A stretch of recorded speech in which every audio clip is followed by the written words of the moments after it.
White হাউসে Donald ট্রাম্পের সাথে বিশেষ সাক্ষাৎ করেছেন এবারের নোবেল শান্তি পুরস্কার জয়ী ভেনেজুয়েলার বিরোধী দলের নেতা মারিয়া করিনা মাচাদো। সে সময় ট্রাম্পকে নিজের নোবেল পুরস্কারের পদক উপহার দেন মাচাদো। যুক্তরাষ্ট্রের প্রেসিডেন্টের কাছ থেকে কি এমন পুরস্কার পেলেন তা নিয়ে রীতিমতো আলোড়ন সৃষ্টি হয়েছে। যুক্তরাষ্ট্রের সংবাদ মাধ্যমগুলোতে প্রচারিত ভিডিওতে দেখা যায় শান্তিতে নোবেলজয়ী মাচাদো যখন যুক্তরাষ্ট্রের প্রেসিডেন্টের বাসভবন থেকে সাক্ষাৎ শেষে বেরিয়ে যাচ্ছেন, তার হাতে ট্রাম্পের স্বাক্ষরখচিত লাল রঙের ব্যাগ দেখা যায়। তার হাতে থাকা পার্সের পাশাপাশি ওই ব্যাগে কী আছে তা জানতে চেয়েছে বার্তা সংস্থা CNN। যদিও ট্রাম্প ট্রুথ সোশ্যালে মাচাদোর কাছ থেকে পাওয়া নোবেল পুরস্কারের পদকটি পেয়ে একটি পোস্টও করেছেন। সেখানে লিখেছেন, ভেনেজুয়েলার মাচাদোর সাথে সাক্ষাৎ করা আমার কাছে বেশ সম্মানের ছিল। তিনি দারুণ একজন নারী যিনি খুব বাজে সময় পার করেছেন। তার পদকটি আমাকে দেওয়া হয় পারস্পরিক শ্রদ্ধার চমৎকার একটি নিদর্শন হিসেবে।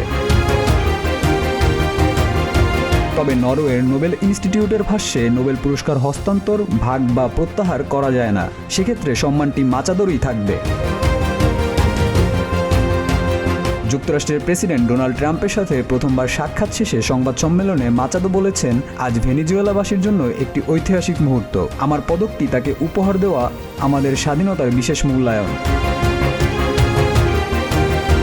সম্প্রতি দেশটির রাজধানী কারাকাসে বিশেষ অভিযান চালিয়ে ভেনেজুয়েলার প্রেসিডেন্ট নিকোলাস মাদুরোকে আটক করে যুক্তরাষ্ট্র। যদিও ভেনেজুয়েলায় 2024 সালের বিতর্কিত নির্বাচনে জয় দাবি করেছিলেন এই নোবেল শান্তি পুরস্কার জয়ী মাচাদো।